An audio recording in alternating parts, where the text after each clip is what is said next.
My dear IAS aspirants, मैं सोच रहा हूँ कोई आपको पहाड़ों की ट्रैकिंग सिखाऊं, पहाड़ों पर चढ़ना। मेरे साथ आप एवरेस्ट फतेह करेंगे? सीरियसली, पूरा वीडियो एक बार देख लीजिए, 5 ही मिनट का तो है। मेरे साथ आप एवरेस्ट पर चढ़ेंगे। बेटा, एक और चीज़ मैं सिखा सकता हूँ और आपको पारंगत बना सकता हूँ। विश्व कुश्ती चैंपियनशिप में आपको गोल्ड मेडल दिलवा सकता हूँ। हाँ, आप कुश्ती के विश्व चैंपियन बन सकते हैं। बॉक्सिंग के भी बना सकता हूँ आपको। एग्जैक्टली, बिल्कुल सच बात है। कतई भी अविश्वास मत करिए। आप क्या सोच रहे हैं कि गुरुजी आज सुबह सुबह ये क्या बातें करने लगे? नहीं, मैं सत्य कह रहा हूँ, दो चार बात सुनिए। बिल्डिंग कंस्ट्रक्शन अगर आपको सीखना है तो मैं वो भी सिखा सकता हूँ, और अगर आपको फैशन मॉडलिंग सीखनी है तो वो तो बहुत अच्छे से सिखा सकता हूँ। हाँ, कोई बड़ी बात नहीं है। आप विश्व के टॉप मॉडल बन सकते हैं और पेरिस के और तमाम जगहों के जो फैशन शो होते हैं उनको आप ऑर्गेनाइज भी कर सकते हैं। आप शो स्टॉपर बन सकते हैं, बन सकती हैं। मैं सिखाऊंगा आपको। अब आप हंसने लगे? नहीं, हंसने की बात नहीं बेटा। इस संसार में यही हो रहा है। जिसने कभी IAS के तीनों एग्ज़ाम्स प्रॉपरली पास नहीं किए और जो केवल एक ही बात में अपनी शान बघारता है कि मैं हर बार एक नंबर से रह गया, उससे आप IAS PCS की तैयारी करने जाते हैं, तो फिर मैं भी आपको विश्व चैंपियन बना सकता हूँ कुश्ती का। मैं भी झूठ बोल सकता हूँ कि मैं प्रदेश स्तर तक लड़ चुका हूँ और एक नंबर से हार चुका हूँ।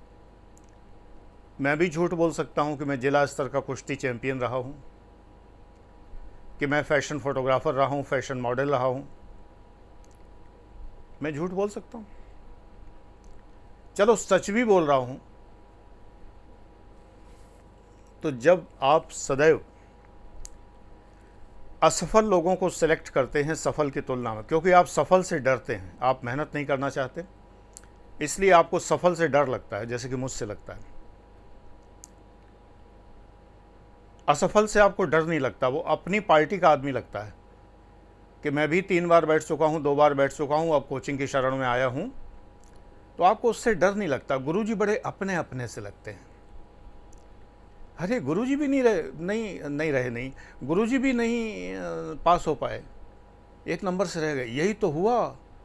मैं भी पिछली बार रहा तो 150 नंबर से था, लेकिन कहा तो घर में एक नंबर ही था।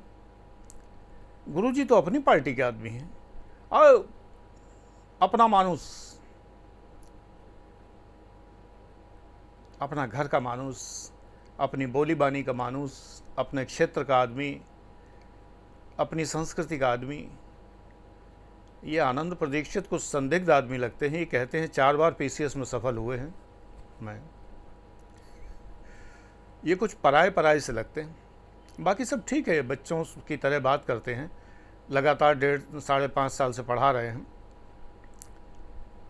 थोड़े सनकी भी हैं, अफसर होते भी सनकी हैं, खुद ही कहते हैं, ऊपर से सठियाए हुए, और सठियाए के ऊपर 6 साल हो चुके, 66 साल के।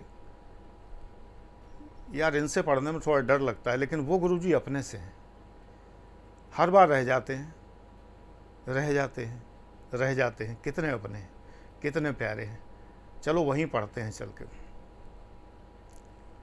तो बेटा, जब तुम ये सोच सकते हो कि तुम उन गुरुजी से पढ़कर IAS कर सकते हो, तो मैं भी तुम्हें कुश्ती का चैंपियन बना सकता हूँ, माउंट एवरेस्ट चढ़ा सकता हूँ।